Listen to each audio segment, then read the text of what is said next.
Tšau kõigile.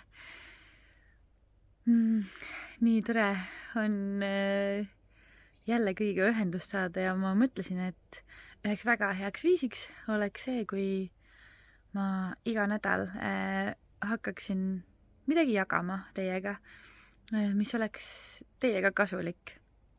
Ja täna ma leidsin, et kõige olulisem oleks jagada seda, et kuidas siis jõuda enda keskmesse. Et muidugi võib tulla minu juurde teraapiasse, mis on nagu alati olete väga oodatud. Aga on ka hetki, kui ei ole seda aega tulla või on mingid muud asjad, et mis on siis olnud minu nipid, kuidas enda keskmesse jõuda. Ma ütleks, esimene on see, et lihtsalt keskenduda enda hingamisele. Väga lihtne nipp, aga vahel unustab ära selle, et võtadki selle hetke, lähed mingisse vaiksesse ruumi, istud maha, silmad kinni ja keskendudki hingamisele sisse ja välja.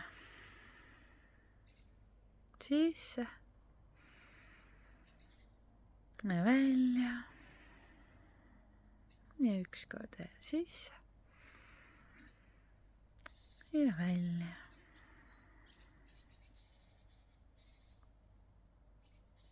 Ja kui silmad lahti teed, siis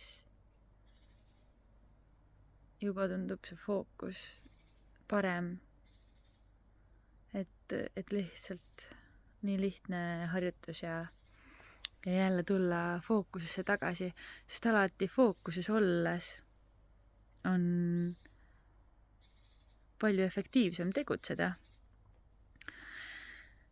Ehk siis see on üks viis. Enda keskmesse tulemisel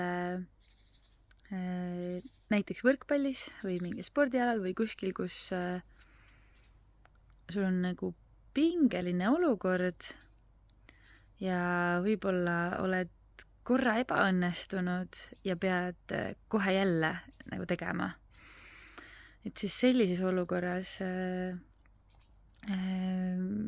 mul on samamoodi enda sellised ütlused, mida ma ise endale sisestan, sest näiteks võrkpallis võib ju olla hetk, kui sa oled vastuvõtul eksinud ja kohe tuleb järgmine serv, et sul ei ole seal aega, et võib-olla seda aja võtta, aga vahest sul seda ei pruugi olla, et siis sa lihtsalt peadki nagu uuesti kohe suutma vastu võtta. Ja sellisel juhul, mis mul praegu väga hästi on toiminud, ja ka just viimased nädalad sain selle nipi kusjuures Oomika podcastist, nii et tervitused Annikale sealt. Ja ühesõnaga, mis mind aitas, oli sisestus endale, et ma olen jõud. Ma olen jõud. Ma olen jõud. Man toob kohe nagu keskmesse tagasi. Ükskõik, mida ma siis seal valesti tegin, eelmine punkt, et ma seda kätte ei saanud ja ma pean nüüd kohe edasi liikuma. Ütlesin lihtsalt endale, praegu ka ütlen, et ma olen jõud ja juba mul on uuesti see fookus nagu minna ja teha. Jah, et võt sellised 2 huvitavat nippi ja